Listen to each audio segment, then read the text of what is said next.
بسم اللہ الرحمن الرحیم۔ معزز سامعین، السلام علیکم ورحمۃ اللہ وبرکاتہ۔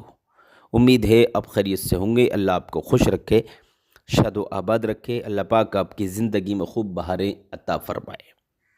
میرے پیارے ناظرین، آج آپ کو بتانے والا ہوں حضرت علی کرم اللہ وجہ الکریم اور حضرت امام حسن اور حضرت امام حسین کے بارے میں کچھ باتیں آپ کو بتانے والا ہوں۔ میں آپ کو بتاؤں گا کہ آج کچھ لوگ امام حسین کے نام پر سینہ کوٹتے ہیں، اپنے کپڑے اتار کر اپنے جسم کو زخمی کرتے ہیں۔ تو ہمیں دیکھنا یہ ہے کہ یہ لوگ یہ عمل کیوں کرتے ہیں، اپنے جسم کو تکلیف کیوں دیتے ہیں، اپنے جسم کو کاٹتے ہیں، سینہ چاک کرتے ہیں، ہے نا، اور بالوں کو نوچتے ہیں، سینہ کوٹتے ہیں اور جسم کو اپنے زخمی کرتے ہیں۔ تو یہ اپنی جانوں پر ظلم کیوں کرتے ہیں، اپنے جسم کو تکلیف کیوں دیتے ہیں، اس پر ہمیں روشنی ڈالنا ہے۔ تو میرے بھائیوں، بنے رہیے، پورا دیکھیے، پورا سنیے ویڈیو، انشاءاللہ تعالی بات آپ کی سمجھ میں آ جائے گی۔ آئیے میں شروع کرتا ہوں۔ سب سے پہلے میں آپ کو بتا دوں کہ حضرت عثمان غنی رضی اللہ تعالی عنہ کے بعد حضرت علی خلیفہ بنے۔ حضرت عثمان غنی جو تیسرے خلیفہ ہیں اسلام کے، یعنی حضرت صدیق اکبر رضی اللہ تعالیٰ عنہ پہلے خلیفہ ہیں، اور خلیفہ دوم حضرت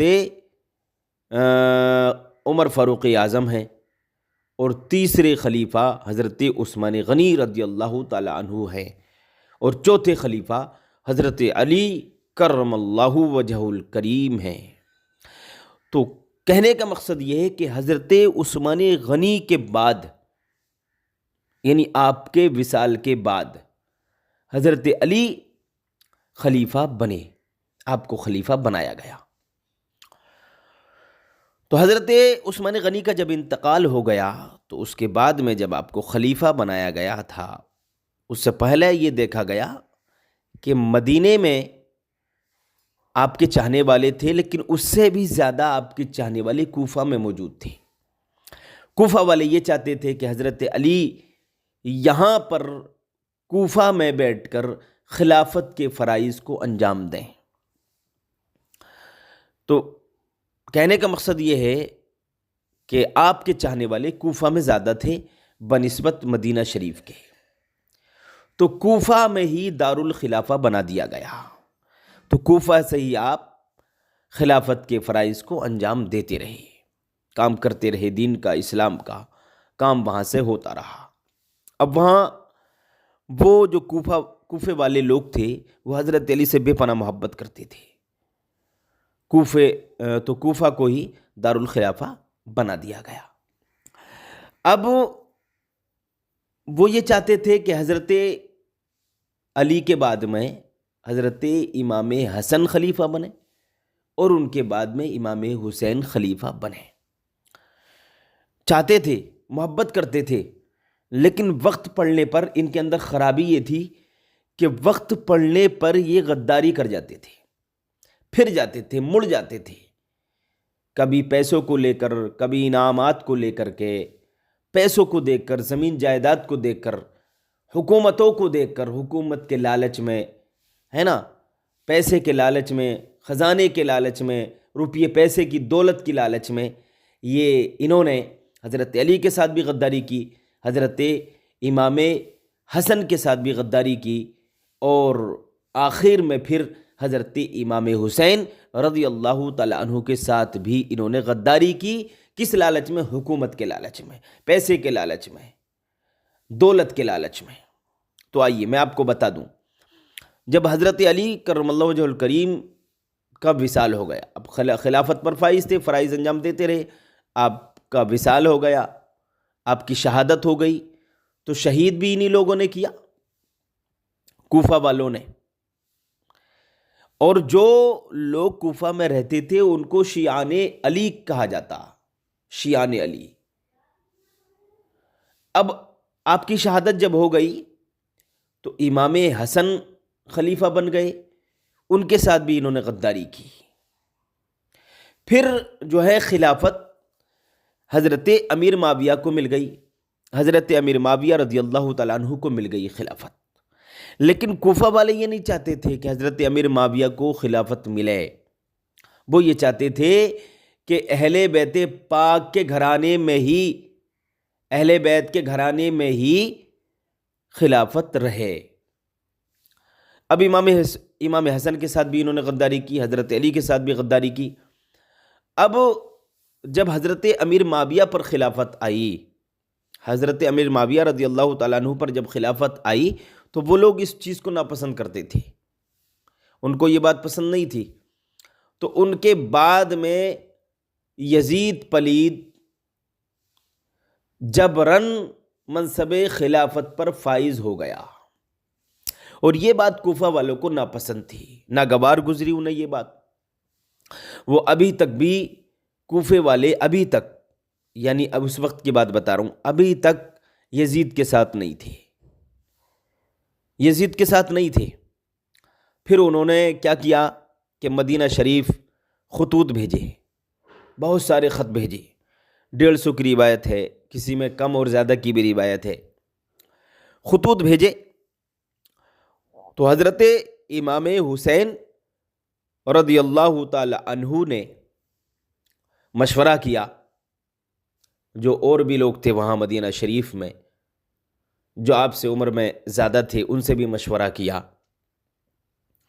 تو مدینہ شریف والے لوگ جو اہل بیت پاک کے گھرانے سے محبت کرنے والے تھے، نبی کریم صلی اللہ تعالیٰ علیہ وسلم اور آپ کے گھرانے والوں سے محبت کرنے والے لوگ تھے، انہوں نے مشورہ دیا کہ آپ وہاں نہ جائیں۔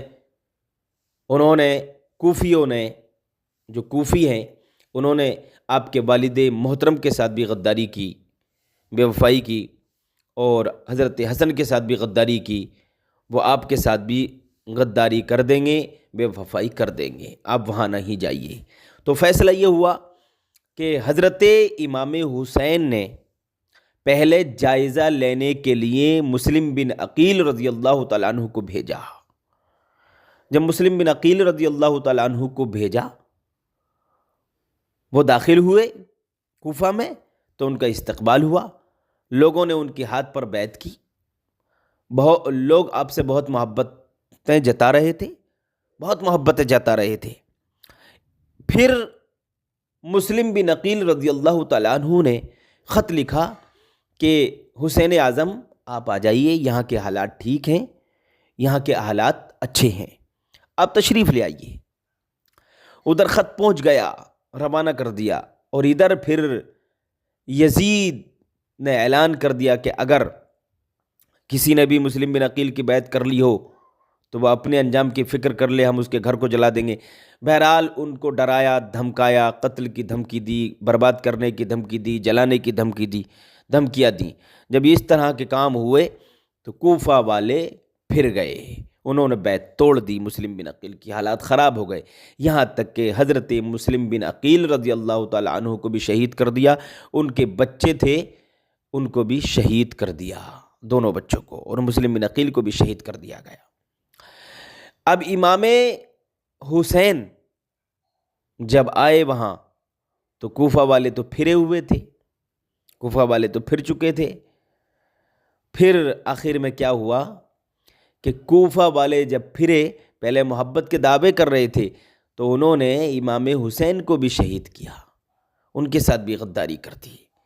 تو اسی وجہ سے یہ آج وہی کوفی ہیں، وہی شیعان علی ہیں جو پھر گئے تھے، اس وجہ سے یہ سینہ کوٹتے ہیں اور یہ ماتم کرتے ہیں اور اپنے کیے ہوئے پر افسوس کرتے ہیں کہ ہائے ہم غداری نہیں کرتے تو اچھا تھا، ہمارا کیا ہوگا، ہائے حسین، حسین ہم نہیں تھے۔ سینہ کوٹتے ہیں، سینے کو چاک کرتے ہیں، اپنے جسم کو کاٹتے ہیں، چاقو مارتے ہیں، کبھی کچھ کرتے ہیں، نہ جانے کیسے کیسے کام کرتے ہیں۔ تو یہ حضرت زینب رضی اللہ تعالیٰ عنہ کی بد دعا ہے کہ یہ سینہ کوٹتے رہیں گے، قیامت تک یہ اپنے جسموں کو تکلیف دیتے رہیں گے۔ یہ حضرت زینب کی بد دعا ہے ان پر، حضرت زینب کی بد دعا ہے، اس لیے کہ انہوں نے اہل بیت پاک کے خون کو بہایا ہے، اس لیے ان کو یہ سزا مل رہی ہے۔ تو یہ تھوڑا سا تاریخ کا گوشہ میں نے آپ کے سامنے پیش کیا ہے۔ بہرحال کہنے کا مقصد یہ ہے کہ آپ سینے کو نہ کوٹیں، ماتم نہ کریں، سینے کو چاک نہ کریں، بالوں کو نہ نوچیں، ماتم نہ کریں، بلکہ امام حسین سے محبت والے کام کریں، قرآن کریم کی تلاوت کریں، ان کے نام کا سبیل کریں، محبت دکھائیں۔ جہاں تعزیے کی بات ہے تو امام حسین کا روزہ بنائیے، محبت کے ساتھ اچھا خوبصورت تعزیہ ان کا روزہ بنا کر اس کی زیارت کیجیے، آپ کو ثواب ملے گا۔ مروجہ تعزیہ داری کو منع کیا گیا ہے۔ جو مروجہ تعزیہ داری ہے، رواج مروجہ جو آج کے دور میں رواج ہے، ڈھول تاشے تماشے ماتم کرنا، یہ منع ہے۔ عورتوں کا خلط ملط یہ منع ہے، یہ ناجائز ہے۔ تعزیہ بنانا ناجائز نہیں ہے، نفس تعزیہ منع نہیں ہے، ناجائز نہیں ہے، بلکہ امام حسین کے روزے کی شکل میں آپ تعزیہ بنا سکتے ہیں، شریعت اسلامیہ میں اس کی اجازت ہے۔ اور میں دعا کرتا ہوں اللہ پاک ہر مومن مسلمان کے دل میں اور میرے دل میں، آپ کے سب کے دل میں، جو ہمارے بھائی ہماری بہنیں میری ویڈیو کو سن رہی ہیں، سب کے دلوں میں اللہ پاک امام حسین کی محبت عطا فرمائے۔ آمین بجاہ سید المرسلین۔ السلام علیکم۔